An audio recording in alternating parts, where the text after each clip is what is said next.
Ayan po mga ka-farmers, ang oras po natin alas 5 ng hapon, September 27. Ayan po, nandito po tayo sa Mabini. Kung matatanda nyo po yung huling punta po namin dito nung September 21. Ito po yung mga naninilaw na. Bali ito ay nakatatlong spray na po. Tingnan nyo po, papakita po namin. Yan po, yan yung mga inuhay niya po. Ang lalaki po, tingnan nyo po yung bunga niya, Yan, grabe, hitik na hitik po. Yan po, nirehab po ito ng Growers Beat 1000 plus po. Yan. Yan, mga ka-farmers, Katunayan po yan, po. Kaya, yan, Yan. Tingnan nyo po yung bunga po, Yan, inbreed po ito. Yan, Sabay, tingnan nyo po, hitik na hitik po. Yan, Yan. Ito po yung sa kabila, Ito, nabigyan din natin ng yan. Ito yung sa kabila naman, ito po yung nakakawa.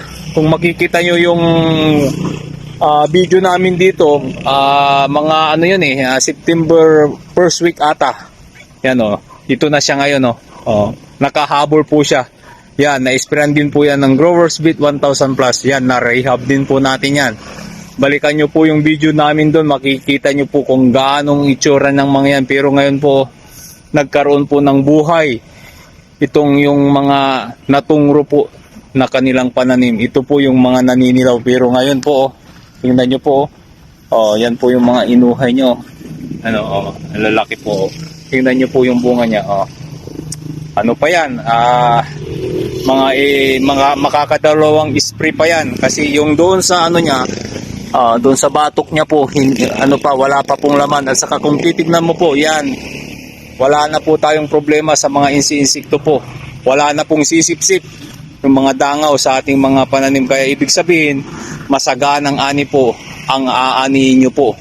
Pag yung si Growers Beat 1000 na plus na po ang inyong gagamitin. Ayan mga ka-farmers, yan, ano pang hinihintayin po natin? Manood po kayo sa aming YouTube channel, yan, Golden Growers Beat 1000 plus. Nandun po lahat yung mga testimony ng ating mga ka-farmers po. Mapa sa La Union, sa Hain ni Baitziha, yan, dyan sa Bicol, yan, sa La Union, yan, Nueva Vizcaya, yan po. Ganyan po yung mga patuto po nila. Wala kang makikitang mga pananim doon na hindi po pinagpala po ng Diyos sa pamagitan ng Growers Beat 1000 plus. Kaya yan mga ka-farmers, ano pang hinihintay natin? Nandito po si Growers Beat, handang-handang tumulong po sa inyong mga pananim. Mapapala ito, mapamais, duming mabalin amin, kahit anong uri ng mga pananim po. Si Growers Beat wala pong hindi kayang gawin po. Kaya yan mga ka-farmers, to God be the glory po. Masaganang ani po mga ka-farmers dahil malapit na po tayong mag-ani. Ayan po, to God be the glory po. God bless us all.